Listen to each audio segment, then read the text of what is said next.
பழைய ஓய்வூதிய திட்டத்தை பார்த்தீங்கன்னா அவங்க எப்போ தரேன்னு சொல்லியிருக்காங்க.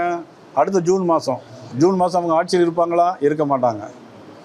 அப்போ கொடுக்காதவர்கள் எதையோ காட்டின மாதிரி இன்றைக்கி திமுகவுடைய நிலைமை அவ்வளோ மோசமாக போயிடுச்சு. நீங்களே நினச்சி பாருங்கள். நீங்கள் தேர்தல் அறிக்கையில் சொல்லியிருந்தாங்க பழைய ஓய்வு திட்டத்தை. ஆனால் இன்றைக்கி வரை தந்திருக்காங்களா, தரல. கொடுத்துருக்கணுமா வேண்டாமா, கொடுத்துருக்கணும்.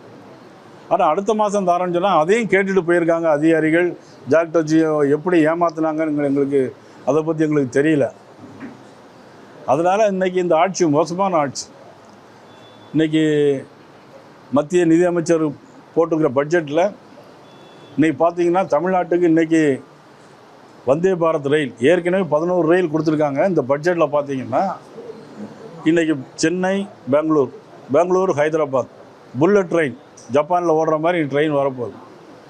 இன்றைக்கி தென்னை விவசாயிகள் பார்த்திங்கன்னா அதிகமாக தென் மாநிலங்கள் தான் இன்றைக்கி தென்னை விவசாயிகள் அதிகமாக இருக்கிறாங்க.